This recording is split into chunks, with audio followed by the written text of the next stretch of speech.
The central bank will have absolute control. Who masters those technologies in some way will be the master of the world. Complete control. That's what it's always been about. Social reset, economic reset, political reset. Dystopian scenarios are not a fatality. Now, throughout the course of this investigation, we have encountered a secret organization that controls 95% of the world's GDP, and today we pull back the curtain on the elites to find out exactly what their plan is. I'm about to expose the secret organization and tell you exactly how they plan to take control of you and 100% of the world's GDP because, well, 95% wasn't high enough. And most importantly, I'm going to take you back to the very book that started this entire dystopian initiative they call the Great Reset. Now, in the first episode, we uncovered how the wheels of globalism began to turn decades ago. And we also found out exactly how the elites profit off of chaos and crisis. In the last episode, I showed you who helped the WEF achieve their aims, who their corporate partners are, and just how powerful and all-encompassing their agenda is. So in the final episode of this investigation, I am pulling back the curtain completely. I'll show you exactly what Klaus Schwab plans on in the Great Reset and what my half-year-long research uncovered as its final conclusion. And once we've gone through every detail of their nefarious plan, I will tell you exactly what you need to do in order to protect yourself, as well as your loved ones. As the saying goes, you have to know the rules in order to break them. So with no further ado, welcome to the third and final episode of The Reset. So let's go back to where this all started. This book right here, C19, The Great Reset by none other than Klaus Schwab. And I quote, "History shows that epidemics have been the great resetter of countries' economic and social fabric. Why should it be different with C19, Schwab writes. That's the name of the game.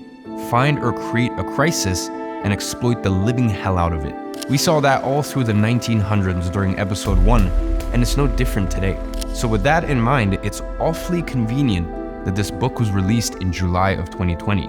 I mean, great timing for a 280-page book to come out just a few months after C19 started and the whole world locked down. I mean, of course, I'm not suggesting that they began writing this book before the crisis because that would get me canceled. But just so you know, the World Economic Forum did have a marketing push for all the exact same ideas 4 years prior, branded as the Fourth Industrial Revolution, which is also the title of another one of Schwab's books, which didn't quite create the impact that they were hoping for. So when the next big crisis rolled around, that was their opportunity to push the exact same ideas again, merely repackaged as the Great Reset. And all of this leads to the puppet master's ultimate mass control plan. And let's get into what this plan is.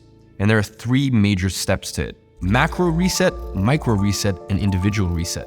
And I'm not coming up with any of these, by the way. This comes directly from Schwab himself on his Great Reset book. So let's begin with the macro reset. You see, in the subsection titled Economic Reset, Schwab details how a fragmented world like we used to have simply is not possible after C19. And there is only one answer: globalization.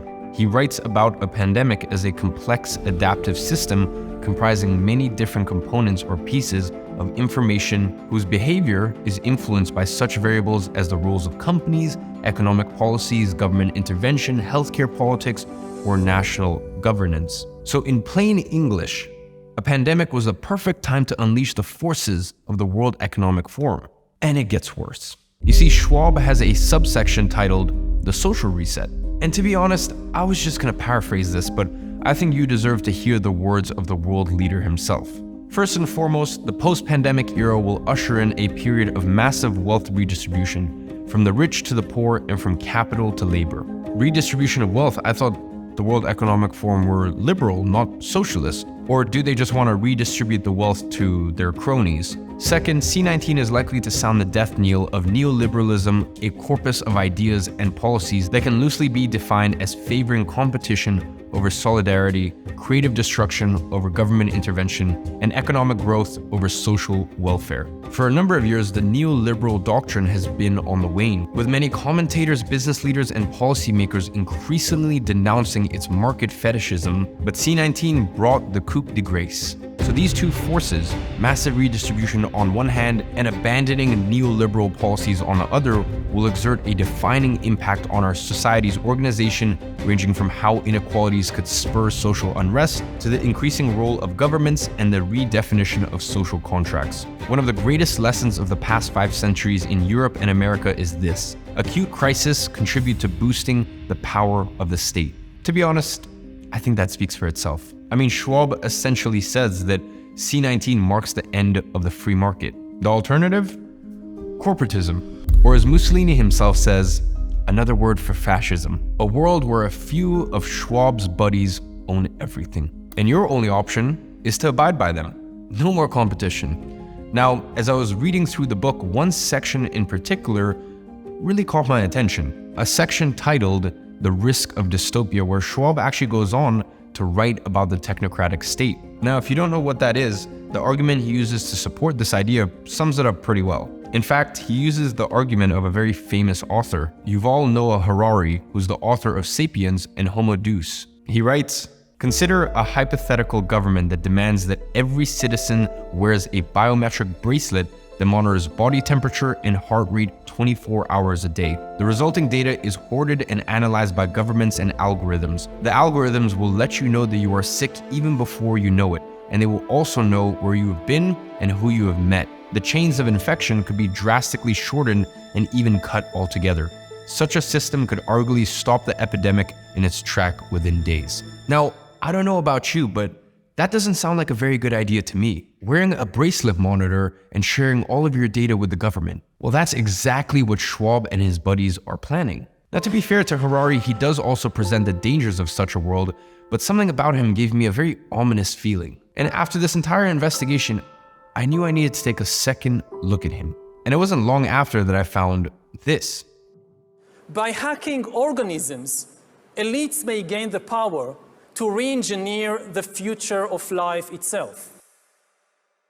The end of the era of free will. That's what the puppet masters have in store for you, and they don't even try to hide it. I mean, perhaps Harari wasn't such a savory character after all. You see, that's what their plan is. To hack your brain using information and propaganda. These people don't think you're valuable. They see you as a product of their indoctrination. And you are below them. And Schwab concludes that section of the book by reassuring us that dystopian scenarios are not a fatality.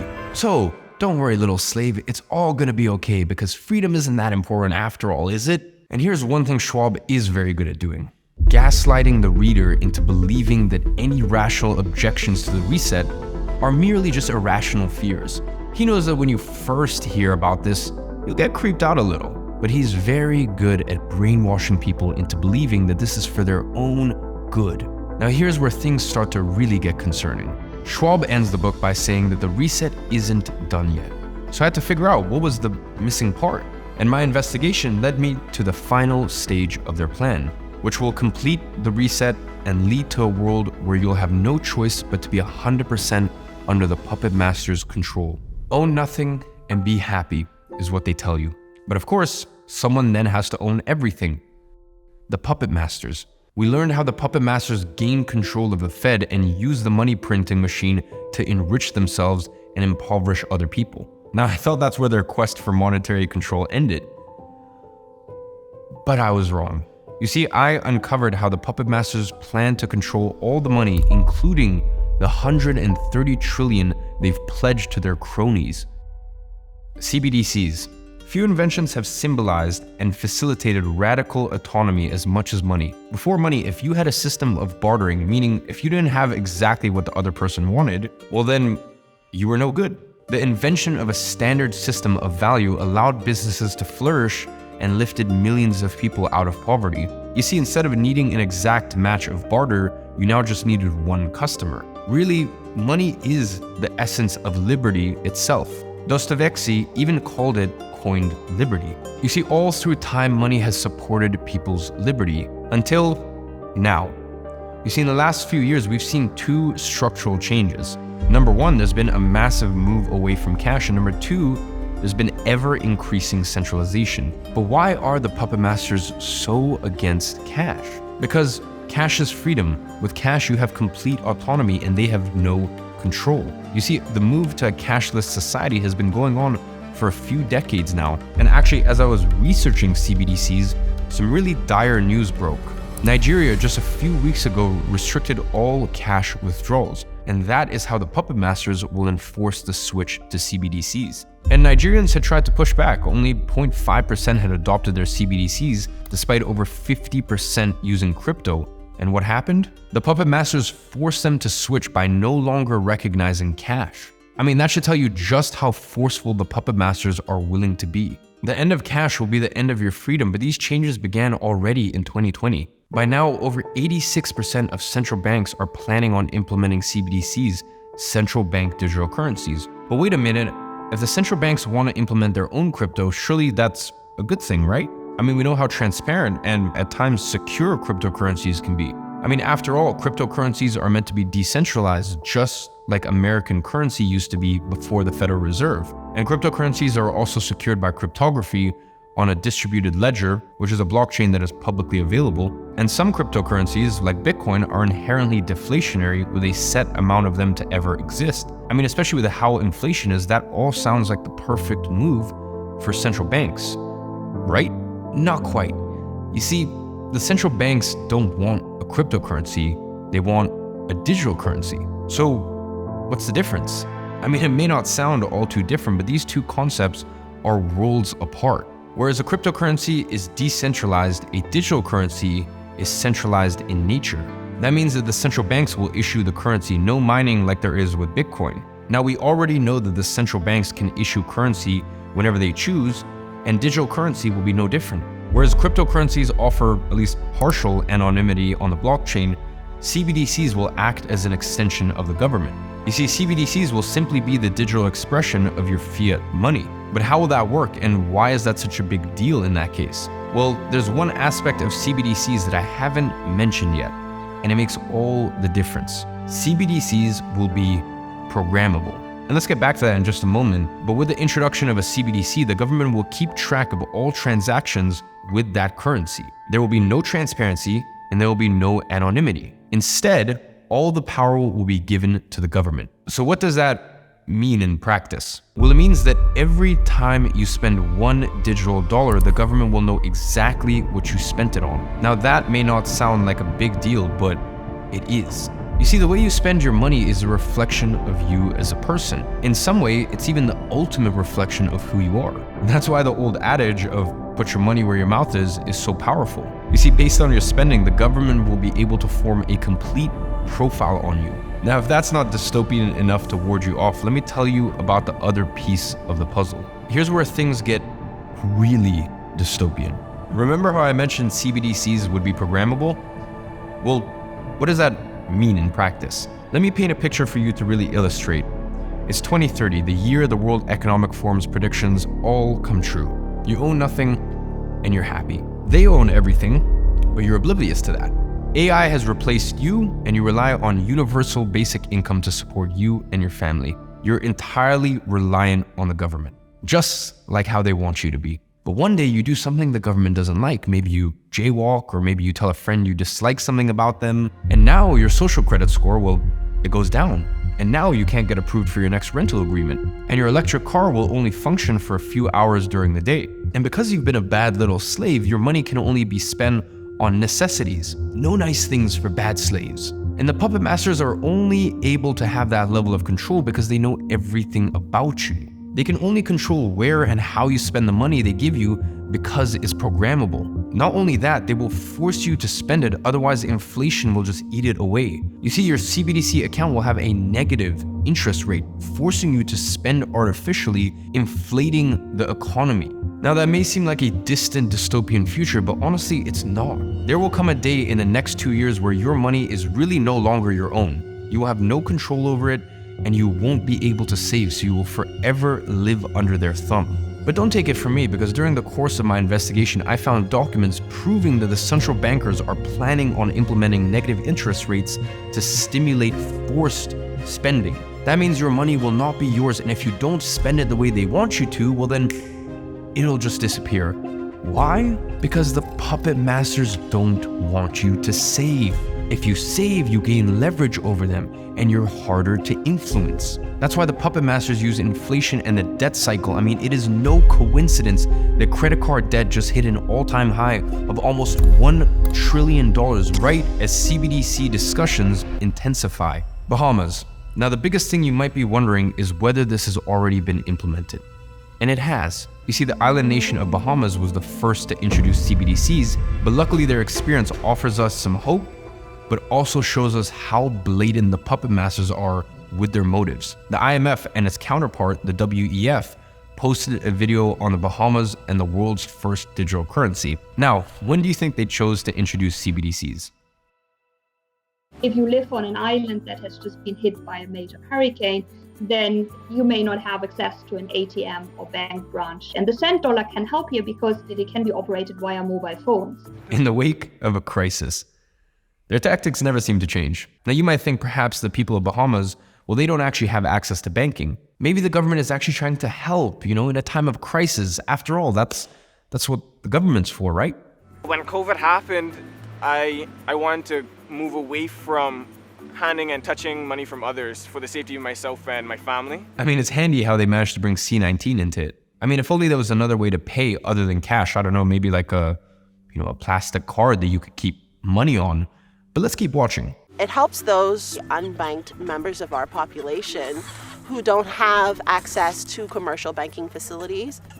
I mean, maybe the people of Bahamas really didn't have access to banking, and that's why cash was the only alternative. Now, to find the answers to that question, I had to do a little bit of digging. I dove into the Bahamian financial system, learning its ins and outs, and I came across a report from their central bank from June of 2021 titled the Bahamas Consumer Payment Survey. And the aim of this paper was to gain knowledge of access to, as well as use of various financial products. This report was exactly what I needed because keep in mind the big push for the sand dollar, which is the Bahamian CBDC, was based on financial inclusion and helping those who don't have access to banking after the hurricane. They write how a key measure of the financial inclusion is the level of ownership of accounts at banks or credit unions. In all of their propaganda, the puppet masters have gone on and on about how financial inclusion was such an issue and that CBDCs were the only solution. So you can imagine my surprise when I learned the truth. Even in an island nation like the Bahamas, 94.3% of people had access to deposit services at either a bank or a credit union,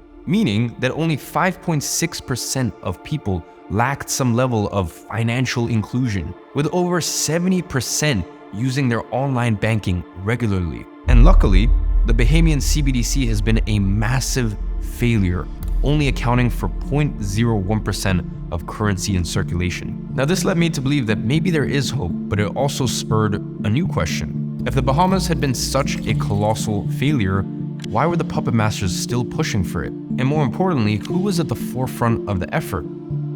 BIS. Remember earlier I mentioned that I found proof that the puppet master's plan was to implement negative interest rates in order to force you to spend, or rather, they want to take away your property rights to your money. Well, I found that buried in a 92-page report published by none other than the Bank of England. But before we get to that, we need to better understand how CBDCs work. Now, we already know what they're not. They're not cryptocurrency. In fact, they're the very opposite of it. There's two types of CBDC designs: account-based CBDCs and token-based CBDCs. The former means that as an individual, you hold an account directly with the central bank, something that would normally be impossible because the central banks is the bank's bank. Now, as for the latter, the central bank would issue a tokenized CBDC that would be distributed through the existing banking systems. Now, economists throughout the world have written thousands of pages lauding how great CBDCs would be for the economy. But would they really? So I set out on a mission, as I do, to get to the bottom of this. I mean, to really find out if CBDCs were just a natural economic evolution of currency,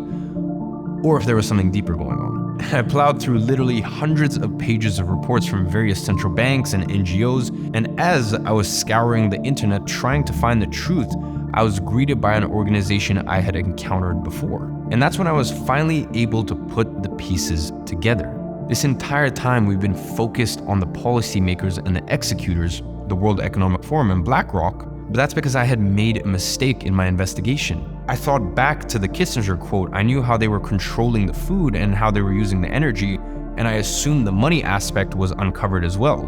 But after my discoveries with CBDCs, I was proven wrong. The plot for controlling your money was way worse than I had ever anticipated, and the powers that be were even more powerful.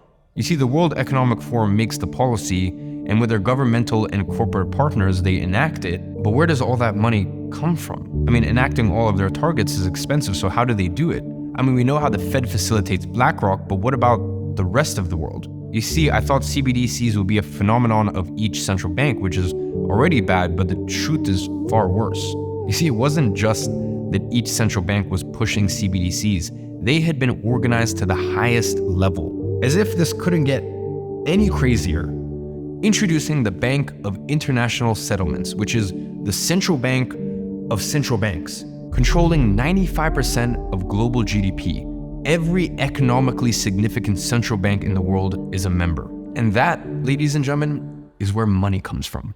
Which is why it made perfect sense when I learned that they were the biggest organization pushing for CBDCs in combination with the IMF and their member central banks. So I continued reading all these working papers, and I became convinced that there was something larger going on with CBDCs. That this wasn't just some natural evolution of currency. You see, it was about nothing other than control. And it was a coordinated attack, not a bunch of isolated central banks. Don't believe me? Well, don't take my word for it. In a BIS report titled Ready, Steady, Go, they write, international policy coordination on CBDCs is set to intensify over the coming years. And that coordination is what allows puppet masters to gain such outrageous levels of control. In the next report from the BIS, titled The Future Monetary System, they write to discredit crypto.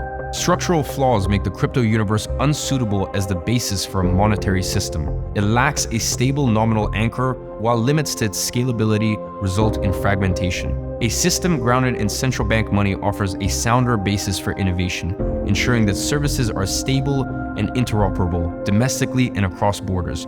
Such a system can sustain a virtuous cycle of trust and adaptability through network effects. Funny, because our current payment systems were all developed by the private sector. New capabilities such as programmability, composability, and tokenizations are not the preserve of crypto, but can be built on top of central bank digital currencies, fast payment system, and associated data architectures. So they themselves are saying that CBDCs will be programmable. But that's not the end of it.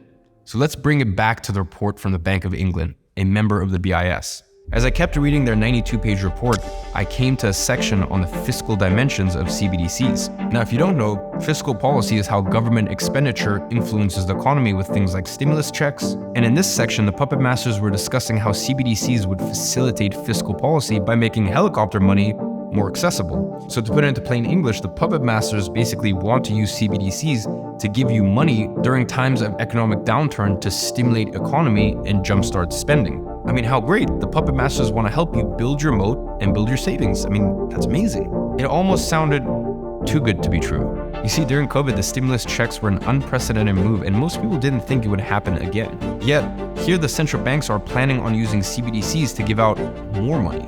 Perfect, right? Not so fast. This isn't a selfless move by the puppet masters to help you. Not at all. You see, when they pumped the economy during C-19 by stimulating spending, by giving out handouts, they ran into many problems. Of course, they got f***ed by inflation because it turns out that, printing all that free money has its downsides. But more than that, the pumping of the markets made a lot of people rich, and the puppet masters, well, they didn't really like that. So why would they do it again with CBDCs? Because they want to make you even more dependent on them. And that is how they can control you. So next time around, your stimulus checks, they won't just be a freebie. It'll come with a bevy of terms and conditions as to how and when you can spend it. Remember how we said CBDCs are programmable? Well, now you know why. Now this fiscal dimension of CBDCs is problematic on another level too, because it actually gives the government even more control over the central bank. But that's not all, because as I kept reading, I came across an even more sinister plan. Amidst the praise of how CBDCs have no transaction costs and how much they're going to help the economy, there's a section on interest rates, and it started off quite neatly, describing how CBDCs could carry interest rates, much like bonds, as fiat currency is simply an IOU between you and the central banks. I mean, that sounds fair enough. But then I kept reading, and a real issue emerged. There it was. The central bank can control an additional policy instrument, in addition to the traditional policy interest rate, and that this policy instrument can be used in a counter-cyclical fashion that supports the policy rate. Now, at first that didn't really make much sense to me until I found another paper analyzing the Bank of England's paper, which said it as it was. Consequently, adjustments to the CBDC's interest rate would not be constrained by any effective lower bound. The interest-bearing design of CBDC and the obsolescence of paper currency would also contribute to greater macroeconomic stability because interest rate adjustments would no longer be constrained by any effective lower bound in response to severe adverse shocks. The CBDCs that you have in your account will carry interest. Now that's great when the interest rate is positive, but at the push of a button, the government will be able to turn those interest rates negative. That means that your money will literally deteriorate in value if you don't spend it. And that is how the puppet masters will keep you in the debt cycle forever, by making it impossible for you to save and by forcing you to be reliant on them. And what makes this so nefarious is that your money won't even be your money. Your property rights will be second to their monetary agenda. And as I continued reading into this, I stumbled upon a report from the Cato Institute, which really just paints the picture perfectly. At its core, this brave new world of monetary policy equates to the government saying that your money isn't really your money. Your property rights are subservient to the public good and the supposed necessity of managing the national economy. And that's exactly right. I mean, the BIS even say themselves that the future monetary system is a tree whose solid trunks is the central banks. However, the central bankers are wrong. As put by the Cato Institute, money itself is not a public good. The fact that its production has been increasingly encroached upon by the government does not make it a public good. And the fact that something called a CBDC even exists is owed only to payment innovations that occurred in the private market. The real danger in CBDCs is that there is no limit to the level of control that the government could exert over people if money is purely electronic and provided directly by the government. A CBDC would give federal officials full control over the money going into and coming out of every person's account. I mean, that should alarm you like nothing else. The government wants to treat you like you're stupid, telling you what you can and can't do with your money. And to make matters worse, this is already happening. I mean, just think back to what happened with the truckers in Canada. Things like that will become a daily occurrence once CBDCs are implemented. CBDCs are the final tool the puppet masters need to resume ultimate control over every part of your life. And that's why the most powerful organizations in the world are shoving it down your throat like there's no tomorrow, because once they succeed, you won't have any tomorrow worth living for. And if that scares you, good, because it should, because we are living through an unprecedented time. Everything the puppet masters have been plotting in the shadows for the last century has led them to this moment. The clock is about to strike midnight and time is running out, but it's not over yet.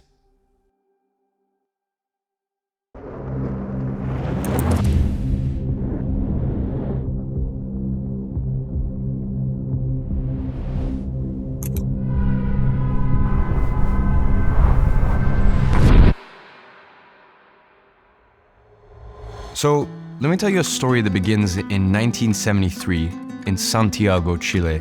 You see, the 70s were marked by the rivalry between two ideologies, communism and capitalism. So, when a socialist government was democratically elected in 1973, well, our old friend Henry Kissinger wanted to give Chile a little dose of freedom. And that's when he said, I don't see why we need to stand by and watch a country go communist due to the irresponsibility of its people. You see, the issues are much too important for the Chilean voters to be left to decide for themselves. Now, what ensued was probably the worst 17-year period of repression and horror Chile has ever experienced, all supported by Henry Kissinger and the US. Thousands died at the hand of Pinochet and tens of thousands were tortured. Yet, the US kept supporting Pinochet, with Kissinger as the Secretary of State until 1977. Now, why, you may ask? Because Kissinger, like most politicians, is a slave to his ideology. So what though? How does this relate to what's happening today? Well, the fight today is the exact same. But here's where things take an unexpected turn. Do you know what finally ended Pinochet's regime? Well, one of the ways Pinochet's regime had kept such tight control throughout the years was by controlling the information. It's a classic tactic that's been used by every dictator since the dawn of time. And it's also the very same tactic being used by the media today.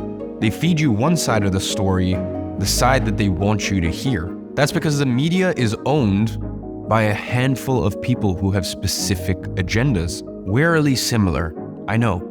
So what actually brought down Pinochet's dictatorship? freedom of information and education. The regime had maintained tight control over the media, censoring and suppressing critical voices and dismissing opinions. However, the emergence of alternative sources of information and the dissemination of information from outside the country helped to expose the true nature of the regime and its abuses.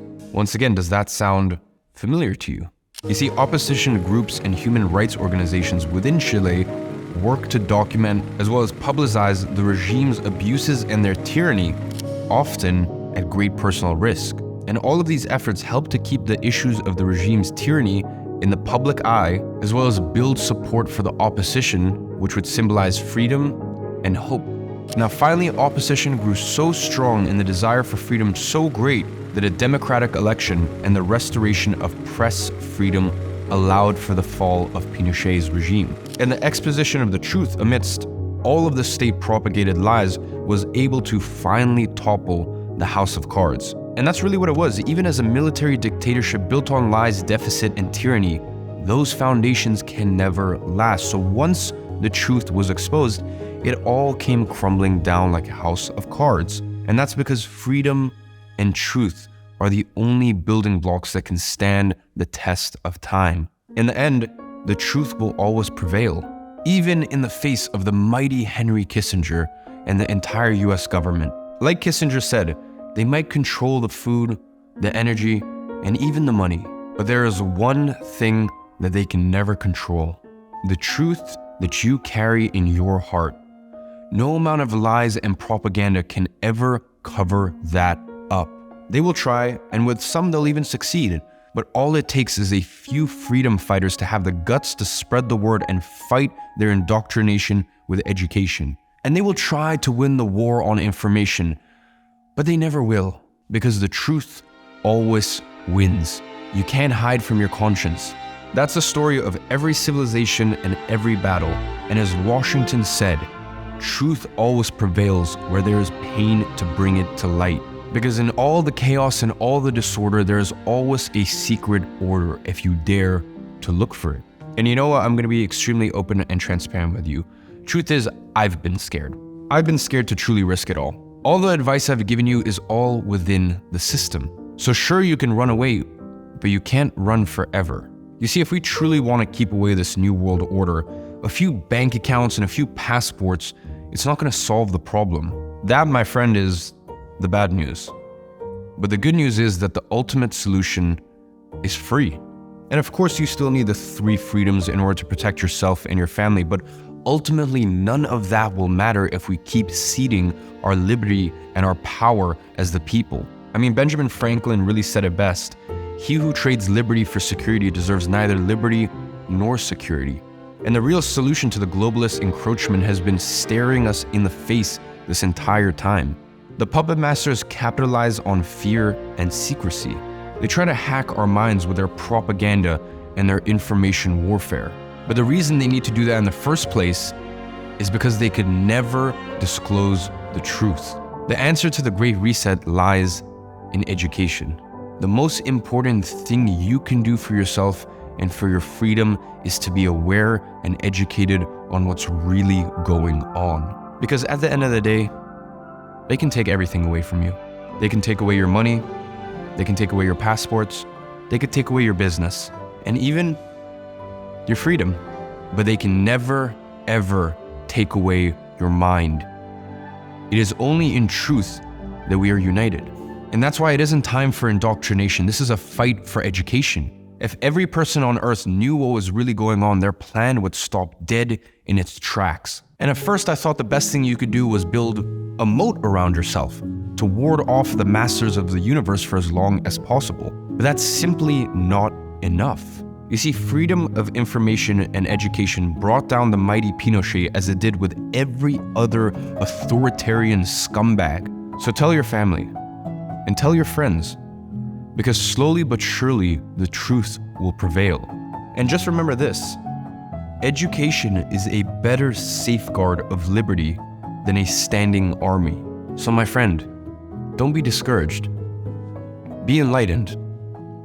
And with that, my mission is completed, at whatever cost. These videos may get taken down, I may get a channel strike, and this will probably hurt my business. And you know what? Maybe even my relationships. But the truth is, I don't care.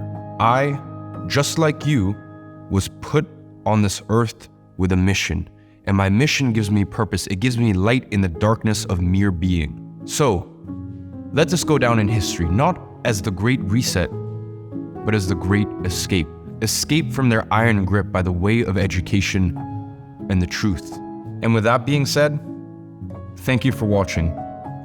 And I'll see you on the right side of history. The side of honor and truth, because no matter what, God protects those who act in truth and honor and punishes those who break the codes of honor. And with that, my friend, welcome to the Great Escape.